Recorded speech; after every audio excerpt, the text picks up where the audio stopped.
What's up guys, Houndish here, and today it is Thursday, so Bungie are back with the TWID, which of course is their weekly update regarding the game and goings on. So we're going to talk about everything they've got to say in the blog today. On top of that, a couple of additional roundups regarding bugs and issues in the game. That includes some disabled abilities for the moment, plus Bungie talk about upcoming fixes, a couple of content updates, and more. So if you guys enjoyed the video, a rating below really does help us on the channel. Now though, let's get into it. And before we get into all of the blog post details here, a couple of extra things worth mentioning. Bungie Help said they are investigating an issue where points for Iron Banner weekly challenges aren't counting when stasis is equipped. So as a workaround, players can equip Strand, Arc, or Void Supers to continue to earn points. Keep that in mind if it's been affecting you. Otherwise, they've investigated a rise in bird error codes for the past several weeks, and they believe they have a workaround for those using the Prismatic subclass. So the workaround is unequip Facet of Hope. In the meantime, we're working to disable the fragment to prevent further bird errors from occurring while we continue our investigations. So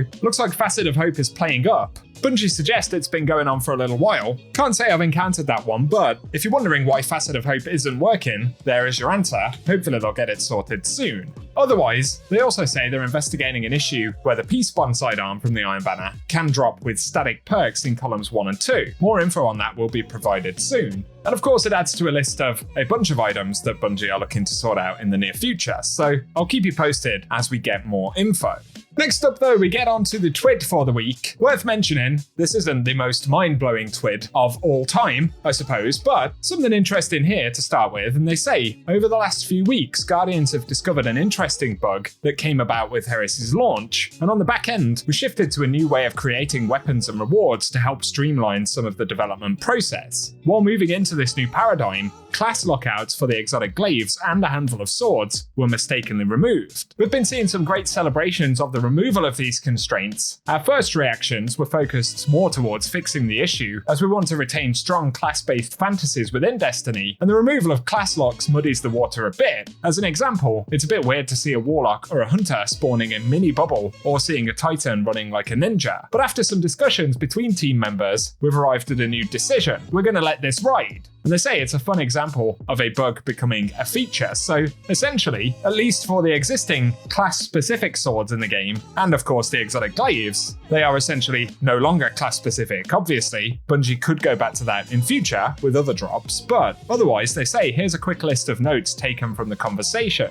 Firstly, animations may look a bit weird given that the class-based swords are a bit older, and this can create fun opportunities for players to create videos, art, or other things based on classes in different stances. But also, class-based glaives open up some interesting new build crafting opportunities. In the future, we'll be keeping a close eye on how these glaives are performing across the 3 classes, and our goal is to ensure that they feel most powerful on the class that they were originally designed for, so maybe some more tuning coming for them in the future. But otherwise, they say the core of the feedback for Quickfang and Gold Tusk swords revolves around player fantasies of being a ninja or a sword master, so we're going to use this feedback to inspire future animations. No promises on timelines or anything like that, but this gives us some fun creative spaces to work with for Titans and Warlocks. So yeah, there we go. No longer class specific when it comes to the glaives and the swords, which I guess is pretty cool overall. At this point in the game, there isn't necessarily a great reason to keep them class specific, so give us your thoughts about that. Otherwise, Bungie say Grandmaster Nightfalls unlock next week. There was some debate about this before this week, when players noticed that it said Grandmaster Nightfalls will launch after week 3 of Heresy. I saw many debates as to whether that meant during week 3 or after week 3. I assumed it was after week 3, like it said.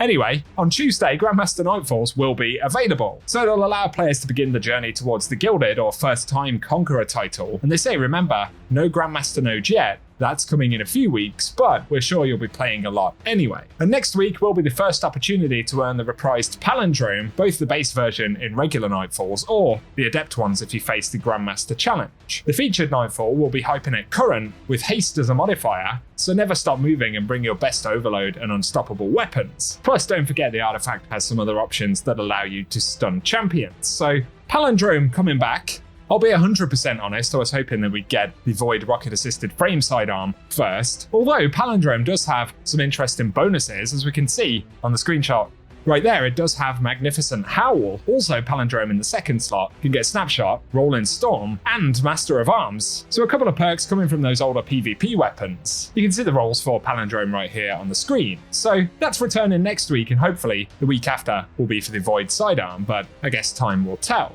Otherwise, in the TWID, Bungie talk about the Sundered Doctrine show match, and they say, we'll be back with a dungeon speedrun show match between your favourite streamer teams from all over the world to determine who can run through Sundered Doctrine the quickest. Regional showdowns are taking place this week, where multiple hand-picked fire teams are competing against each other for a place in the final, and the final runs will begin from February 25th at 9 AM Pacific time, running up to the 4th of March. And they say the winning fire team will receive $1,000 worth of Twitch subs each, as well as a full set of Sundered Doctrine Bungie reward items. And they say the featured streamers will have the Osmium Air emblems to give away as well. You can see a preview of that on screen. So kind of a long list of featured streamers in this one. If you do want to check that out, I'll link it in the TWID down below. Nice to see my good friend Grandad Gaming will be host for the UK. Plenty of teams getting involved though, so again, info is in the TWID in the description box if you want it. On the subject of Sundered Doctrine though, the contest mode makeup date is February 22nd. It's interesting, Bungie said that the target is Saturday, February 22nd. They didn't really officially state that yes, it will be on the 22nd, and the TWID also says the current target is still Saturday, February 22nd.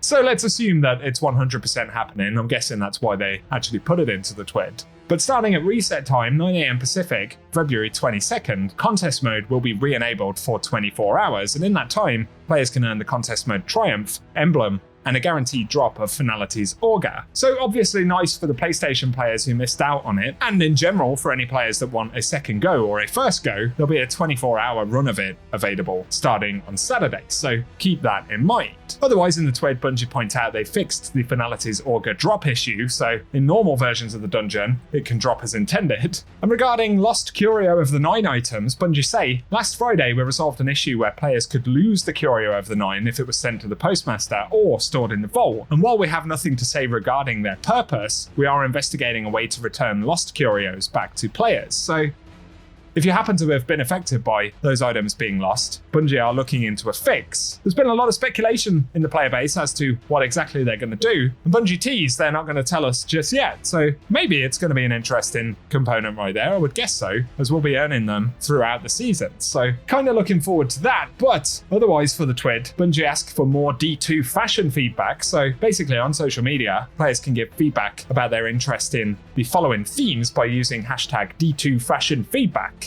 And that includes a heist crew theme, a concept collection where each class represents a different member of a heist crew, also geometric puzzles, Japanese ink art, as well as otherworldly porn, serving the will of corrupted voices from beyond. Brooding armor contains a threatening eldritch entity within. And finally, sleepy time, like sleep masks, slippers, or perhaps your favorite dinosaur onesie. If you have any strong opinions on those types of themes, you can go ahead and give feedback to Bungie with that hashtag, so keep that in mind. They also say they'll be picking some Heresy fashion winners in the TWIDs after March 6th, so you can also share your Heresy Guardian with hashtag D2 Heresy fashion on social media if you think you got some juicy drip. Otherwise, there are known issues and some other things in the TWID, but that really covers the vast majority of the useful stuff. So there we go. Class glaives and swords sticking around, Grandmasters next week with the Palindrome, Sundered Doctrine contest makeup, and a couple of other things. So share any thoughts you have on those, but if you guys found the video useful, a rating below really does help us on the channel. Also be sure to get subscribed so I can keep you posted with more content, but otherwise thank you for watching and I hope you guys have an awesome day.